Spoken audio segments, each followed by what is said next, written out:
Introducing the Ball and Mitt Podcast, a willy-nilly talk show about baseball, life, and the occasional knee slapper.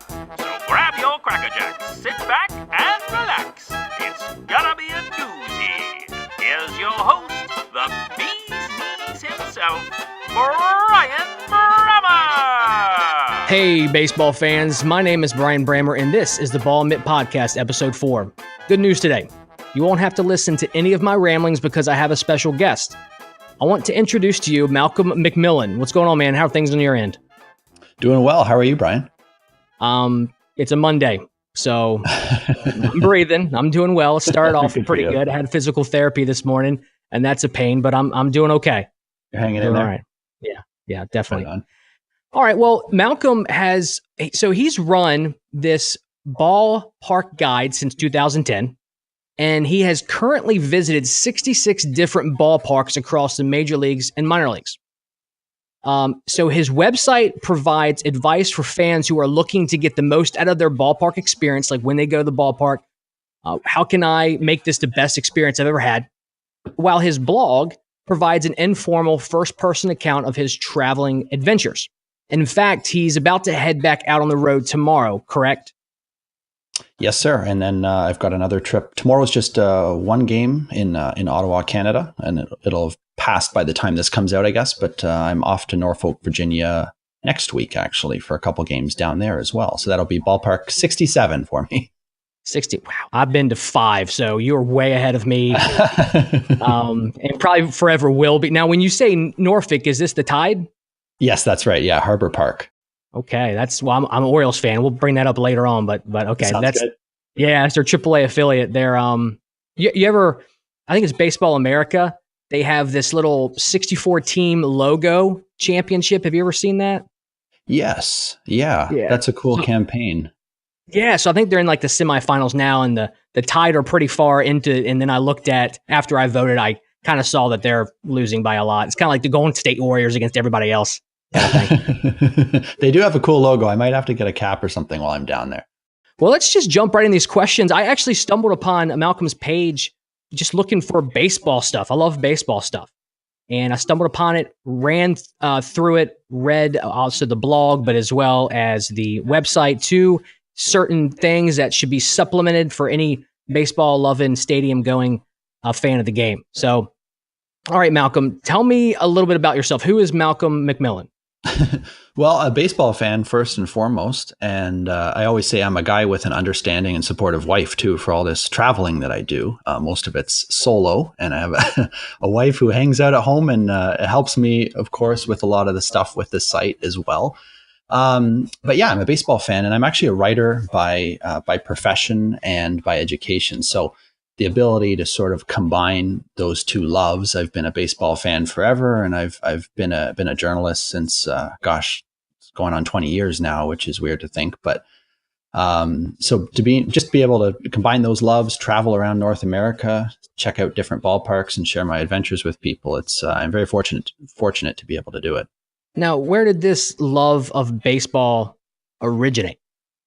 Well, it's sort of weird because my parents aren't sports fans at all. And I've been into baseball as long as I can remember. I grew up in Toronto, and I went to my first game when I was 6, and I was hooked on going to the ballpark ever since, basically. And I remember watching games from 5, just sitting with the 13-inch TV back in the 80s, just watching my Blue Jays.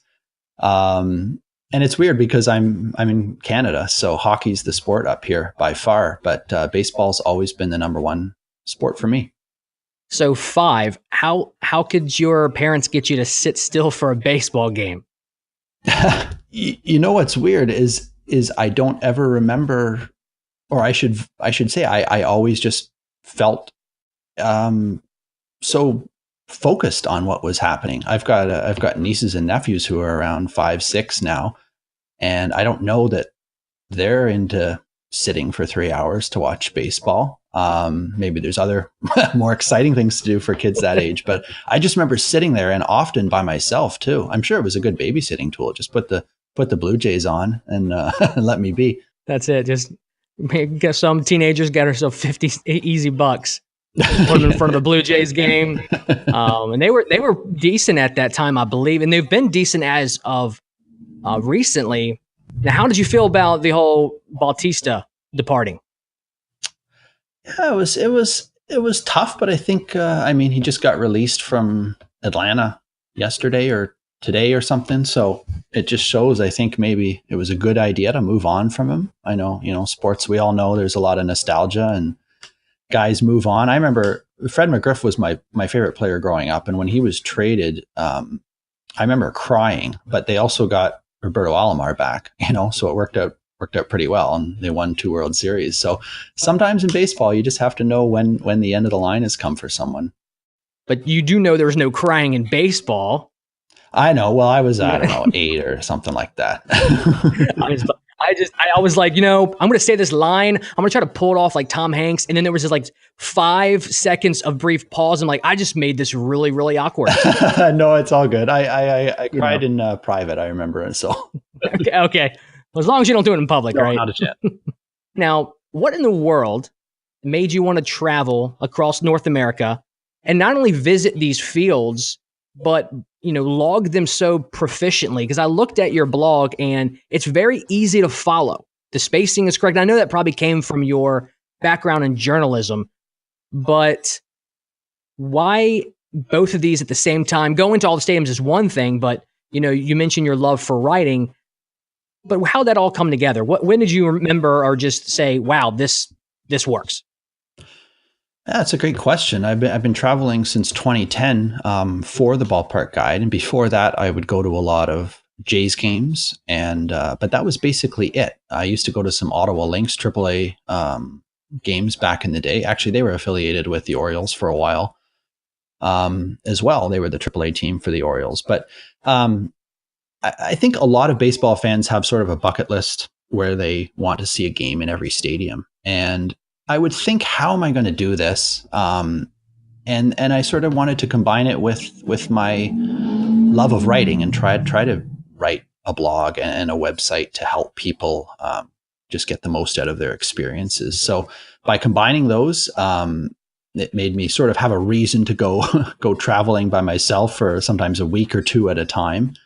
And then in terms of logging them, and I appreciate you saying that, but logging them proficiently, it's just, I guess it's just in my nature. I tend to notice small details, and I want to share everything with people. I realize not everyone is able to travel to as many stadiums as I'm fortunate to be able to travel to. So if I can provide a really sort of systematic look at the stadium for people who are reading and following along, I think it serves them well.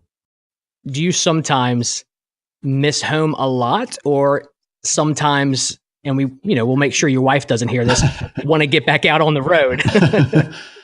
Well, I work from home, so it's nice to get out and get away for a bit. I travel with my wife sometimes, but mostly it's solo, and yeah, I definitely miss home. But this is a real passion of mine, and my trips tend to be so full of activities and so busy in some ways that there's not much time to sit around and miss a lot that's not going on, because I've got a lot going on right in front of me.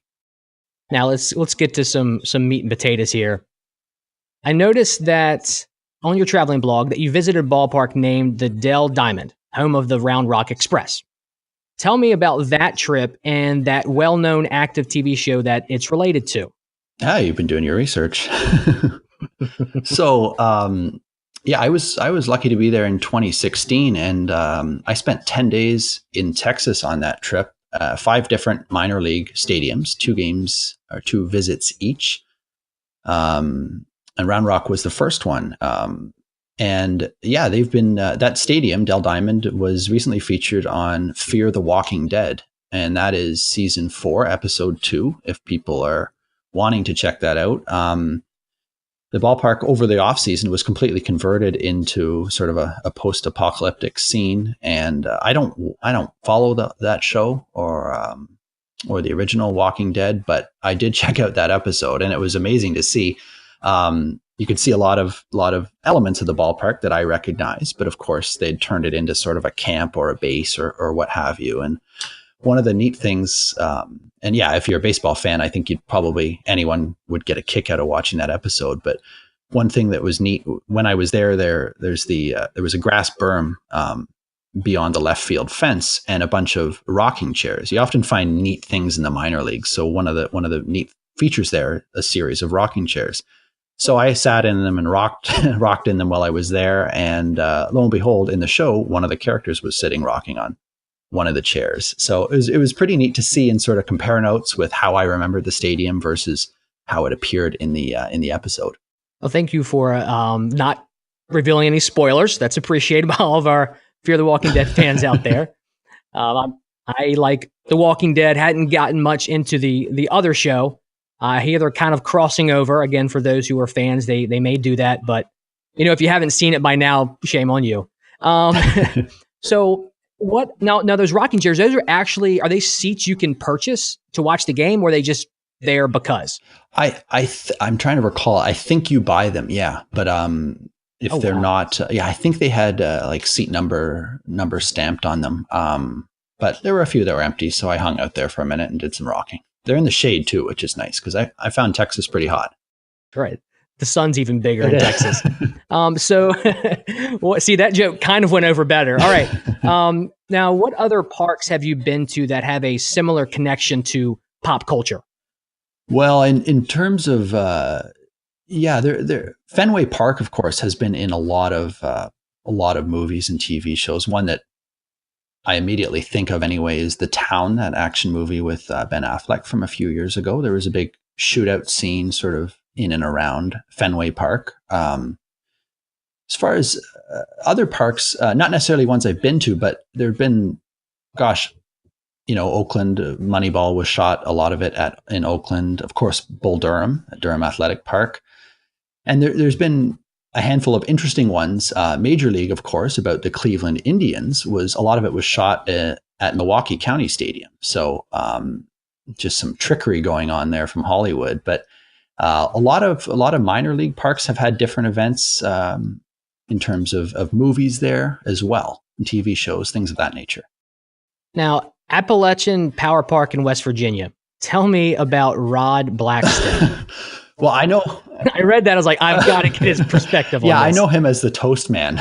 And what that means is he's a toast enthusiast. He's a super fan who sits behind home plate. And he's like a one-man cheering section. He gets the fans going in big cheers and jeers. He does his research and he sort of taunts the opposing players. He's got creative signs, but his gimmick is when an opposing player strikes out, he yells, "You're toast," and throws a piece of toast into the crowd. Only in the minor leagues, right? Awesome. So here's where it gets sort of maybe more interesting. He actually got his own Topps baseball card a year ago. And he's the deputy mayor of Charleston, West Virginia. Like, only in the minor leagues. Mayor I want. Yeah, that's right. Yeah, sort of interesting. So you can't. I find like the fans love him, but I got the sense some people get tired of his act too. I had a few messages on Twitter saying, is this guy super annoying? But I thought it's fun. It's a unique feature. It really is sort of the one of the main attractions of going to see West Virginia play. So I thought it was pretty fun. I can imagine if it was a cross-town or cross-state rival, he'd make sure that the bread would be toasted a lot more so he can really get some velocity on it. Yeah, really rifle it. Right. Maybe they'll draft him. And he's got a toaster at his seat. Okay. So how do they get that connected in the extension cord? Is that what it's called? Yeah, extension outlet, cord. I believe. I'm trying to recall, but I think he's got an extension cord or a little outlet built in or something. So he doesn't do all his toasting at home. He brings his appliance to the ballpark and toasts there, and he whips these toast, and people go nuts for it. They're trying to catch the toast like a bouquet at a wedding. So sorry, man. It's reading it is one thing, but listening to you tell it, I can just. Oh man, I'm talking high five and autographs. I'd bring a loaf of bread, have him sign That's that. a good call. That's that's awesome. Oh my goodness. All right. So earlier I mentioned I'm a huge Baltimore Orioles fan. Grew up in Baltimore, north of about 30 minutes north. What are your impressions of Camden Yards? Everybody says it's the best ballpark because it was one of the originals that started using that brick again and the architecture. But what do you honestly think about it? You won't hurt my feelings, but well, I would echo that sentiment for sure. It has to be right up there on anyone's list. I think all of the newer parks owe a debt of gratitude to that design. We went from these, I always call them toilet bowl shapes in the 70s and 80s, just enormous stadiums that you go in and you can't see anything but the sky, you know. And I grew up going to Rogers Centre in Toronto, and it's very much that way. You can only see the CN Tower because it's a tower. But the ability to incorporate the ballpark into the surrounding environment is what so many teams do well now. And Camden Yards was the first one to really do that effectively. And it's such a great park to visit for baseball, but also just the location. I mean, when I was there, and I've only been there a couple times, but I'd go down to the park like 10 hours early because there was so much to do around the Inner Harbor and all that stuff. So it's definitely a place on my short list to get back to, and I'm really looking forward to doing that. It is a very beautiful area. There are some dangerous parts. I think that's the way it is in any city. I do remember was it 2 years ago where they had to shut the stadium down for any fans to come and watch, but they still played the game. I think it was the White Sox. That's right. Yeah. And Caleb Joseph was the catcher at that time because Matt Wieters was injured. He's always injured. Great guy, great player, but always injured. As Caleb Joseph was going out to do his stretches, he walked over to the stands where the stands fans would be, and he was signing fake autographs and waving to them. It was the best. You had to kind of make light of the situation, out of a dangerous situation. What was going on at that time? Now, have you ever been to? Did you ever go to a Memorial Park? No, never did. I know the Camden Yards, the right field foul pole is from Memorial, and there's a plaque on the bottom there. So that's sort of a cool thing to check out when people are there. But no, I never made it there. Now, as I mentioned, your blog is very well organized. Now, once you've come back from being on the road, or maybe even in between games or when you settle down in a hotel, how do you take all of your notes and all your pictures and begin to put that all together? So it's kind of a repeat question, but not really. I kind of want to understand, how does it get from, I'm sure, maybe loose leaf paper and pictures and all. You always want to have more material than you need so you can pull some in and cut some out. So how does it get from rough draft to final production? Yeah, that's a great question. I probably owe a bit of credit to a tiny bit of OCD, I think. I tend to be sort of obsessed with how I document things. Being a writer, I'm always sort of looking at the best way, or what I feel is the best way anyway, to do things. And when you write a story, you go by highlights on down to things that aren't highlights. But I approach mine doing it in sequential order. So basically from the time I arrive, or sometimes even from the time I leave my hotel, right to the end of the game. And I do that because I want to give fans a real opportunity to follow along with the experience from start to finish. So sometimes something really cool happens 2,000 words into the blog post. But that's just the way I like to do it. And the way I think it's fun for people to sort of immerse in that visit with me. In terms of keeping it organized, it's handy now. Everyone has, a camera built into their phone. So, I use that camera, but also a regular SLR camera. So I'm always taking pictures. I'm always taking notes as well. But I find a picture of something can jog your memory when you're writing about it later on. And I don't necessarily have to write as many notes while I'm at the ballpark. So a lot of the times I'll just snap random images of things that I want to remember. And then, I'll try to get the blog post done as soon as I can. It's sometimes a challenge because, there's those bills to pay in the meantime, and life goes on around you. But the sooner I can write my blog posts, the easier it is to remember all those intricate moments that I want to share with people. Now, when you go to the different fields, the different stadiums, are you able to have any significant time with players or other ballpark personnel? Yeah, actually, I've been really fortunate to have a lot of the teams really embrace me. Embrace sounds sort of weird, but really support what I do. I've been lucky to be on more game broadcasts than I can almost count. So it's been really cool to connect with the broadcasters and do an inning or two with them. Just talking about my site, my blog, my adventures, and that sort of thing. And I've often had private tours of the stadiums from everyone from interns to a couple times the team presidents, and one time the team owner actually took me through. So I find, especially at the minor leagues, they're really happy for the type of exposure I can give, and I try to be honest. There are certainly experiences that aren't so hot, and I tend to not focus on them. I try to really be supportive of minor league baseball in this case. Major leagues sort of sell themselves, but minor leagues, I think, in smaller markets, they're excited for me to do what I do, share the word, make people more encouraged to go. So, yeah, really some cool time with ballpark personnel, team management, and that type of thing. In terms of players, I don't tend to talk to the players too much, although I launched my own T-shirt design last year, and it's just basically a logo that will hopefully get me noticed by people. And I find it's fun for fans see my T-shirt and come up and ask me about my stuff, and we talk baseball. So a lot of the players, especially in the minor leagues, have been noticing my shirts and coming over to talk to me. So it's been sort of a cool bonus. Most of the time you think of waving down a player and calling him to come over, but I've had, the fortune of a lot of players coming over and saying, "Hey, what's that shirt about? What's going on?" And I get to tell them about my site and my adventures. Now, what does the T-shirt say? I think it's got like that's 4 right. words It's on it. walk-offs, hot dogs, road trips, and fastballs.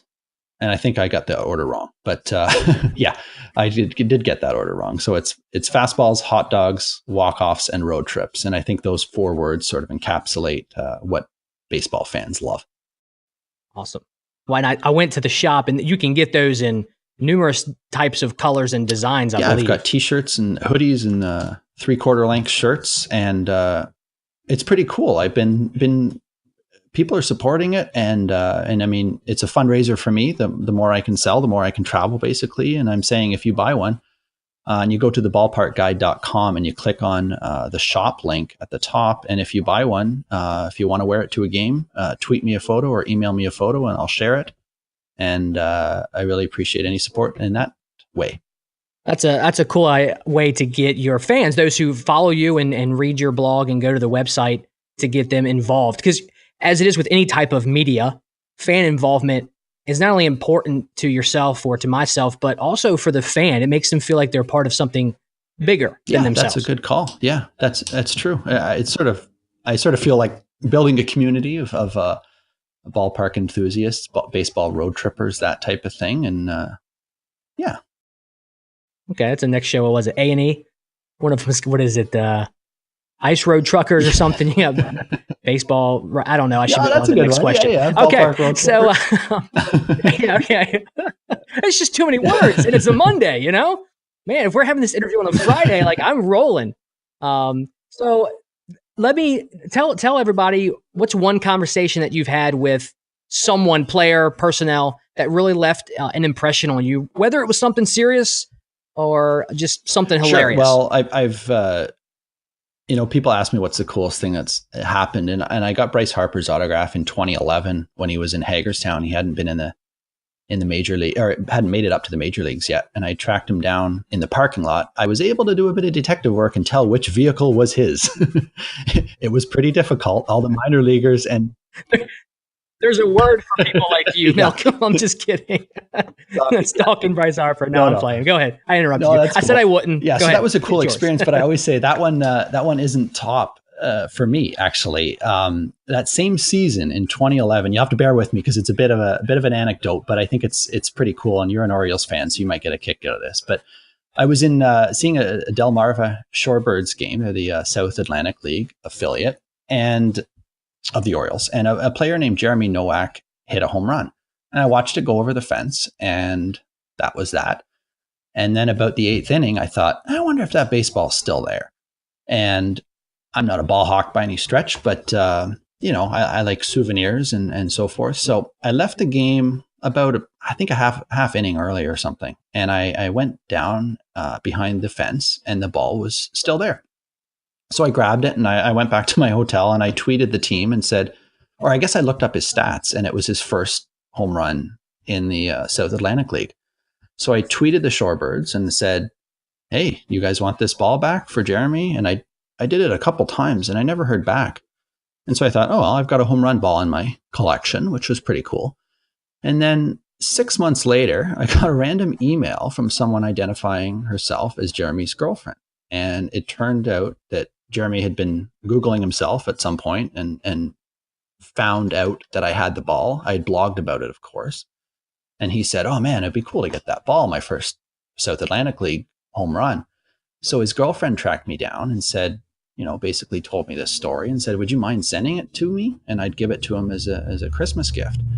So I did. It was sort of weird to part with it because I was happy with the souvenir, but I sent it off, and sure enough, he sent me a letter back, I guess it was, and he said, "Oh man, I owe you a home run ball now that you gave that one up." So he said, "Hopefully you can come see me again." So in 2012, the following season, I saw him with the Frederick Keys, and we talked for a few minutes. This is the first time I'd met him. He was up one level in the Orioles system, and went and saw him. And so we talked for a few minutes before the game, and then watching the game, and lo and behold, he hits a home run. So I thought, oh man, I got to chase that ball down again. And before I got there, the bullpen had retrieved it and given it to some fan. And I thought, oh, well, I got to see him hit a home run. And I talked to him after the game. I went to congratulate him, and he just sort of blew me off like he was on a mission. And he had gone and tracked down the fan. He had traded his game bat to the fan for the ball, and then he came back and gave me the ball. So I mean, he said, I owe you a home run ball. And then the next game, he got me a home run ball. Came through. And not even the coolest part, in a way, we became friends after that. And a couple of years later, he invited me to his wedding. Wow. Did you ever, I mean, you can't imagine that doing a good deed is going to lead you to a nice little wedding party. And to me, that sort of encapsulates how fun the minors can be. The interactions with players. You'd never get that to the same degree in the major leagues, and just trust your gut, go for it, try something. I wondered if the ball was there. I didn't know if it would be, and it turned out pretty well. We're still in touch, and I saw him play a few more times after that. He's no longer in professional baseball, but became a friend after that. It was pretty cool. So I think you were willing to, hindsight, departing of that ball, actually, you got something greater in return. It would be a ball sitting on my shelf, and now I've got another home run ball that he signed for me, and just what turned out to be my favorite story of all these ballparks that I visited.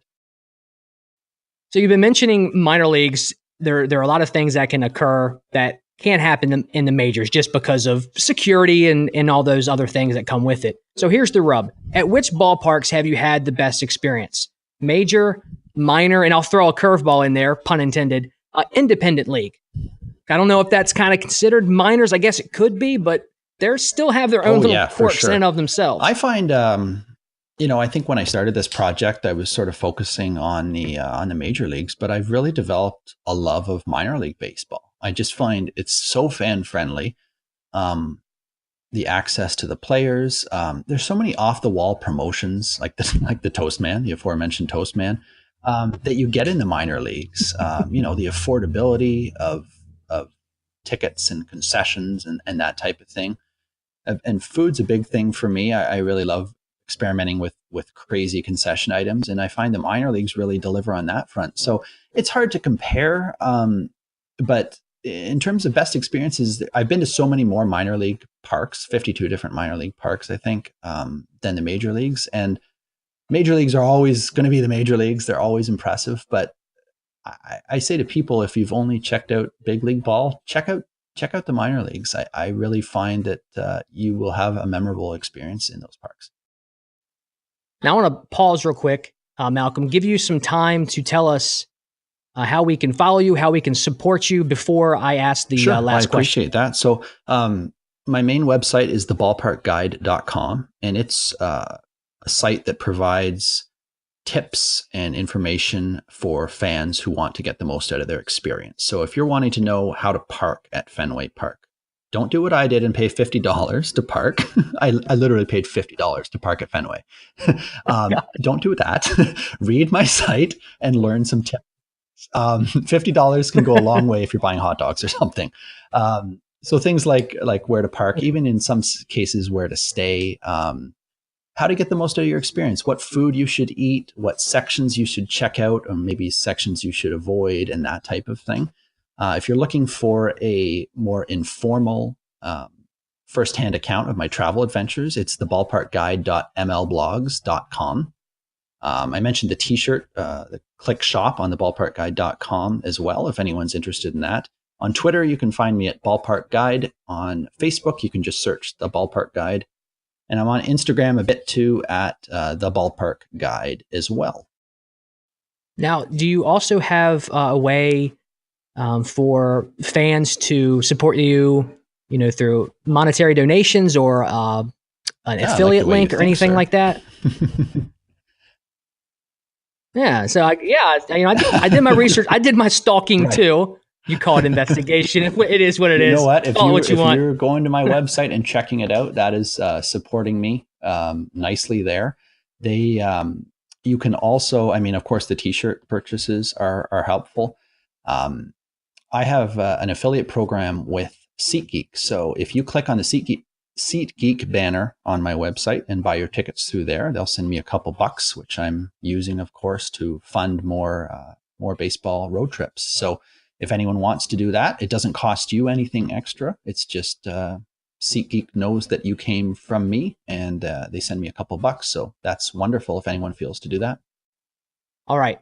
Now, before we wrap things up, when are you going to make your way to North Carolina to not only visit the Durham Bulls Athletic Park, which is the AAA affiliate of the Tampa Bay Rays, as well as the Ting Stadium? That's the home of the Holly Springs Salamanders. They came here in North Carolina about 3 or 4 years ago, and they are part of the Coastal Plain League. They're an independent summer bat league for college students from Division I to Division III. Very, very nice stadium. It's kind of a complex. Got some soccer fields there as well. So do you have any plans on making your way down here to the good old southern parts of the world? Nothing written in stone just yet. I actually am hoping to get to North Carolina later this summer. So, and Durham would be on the short list of those ballparks. The independent stuff I love to do when I'm able, but it's not my top priority. So I'm mainly focusing on major leagues and affiliated minor leagues. That said, I do hit independent stadiums when I'm able. So that might be worth checking out. And I know it's quite close as well, but I will certainly keep you posted in terms of, I've got some good trips planned for the rest of the summer. And as I say, it's perhaps in the works for North Carolina, not confirmed yet, but anyone who's following me on Twitter or Facebook, I'll certainly be announcing travel plans there as I make them. Okay. Well, when you come this way, we'll take you out, get you a bite to eat, and maybe we'll hang out. Maybe I can get my picture on one of those, my ugly like mug on one of your guides. Hey, that works for me. Wearing a t-shirt. Yeah. Well, awesome. Well, I appreciate your time. Don't forget, everyone, follow Malcolm on his Facebook and Twitter at Ballpark Guide.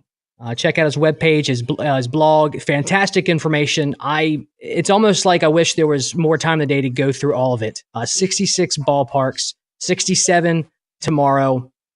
And we want to continue to support him. Again, affiliate links with SeatGeek, and as well as donations and purchasing the shirts. So if you guys want to continue to see him do these baseball guides and blog, feel free to help him out this way. Follow him as well. Give him the support. So, or both. You do whatever you want. So, Malcolm, it's a pleasure and honor to have you on the Ball and Mitt podcast. I appreciate you taking your time. Best of luck and safe travels. This is really tomorrow. fun. Always nice to chat baseball. And I don't think I said A once. I'm always worried about saying A because I'm from Canada. So I don't think I said it once, did I? No, you said about and out a lot. I was going to mention it, but yeah, no, it's cool. That's cool. But A might be more of the hockey flair. So if you're not, big into hockey, you stay away from that. So, all right. Well, I appreciate your time, man. Thank you so much. Well, folks, that's a wrap. This has been a Ball and Mitt podcast production. Take a gander at our website and remember to follow us on Twitter and subscribe to the show. Thank you for tuning in. Farewell, baseball fans!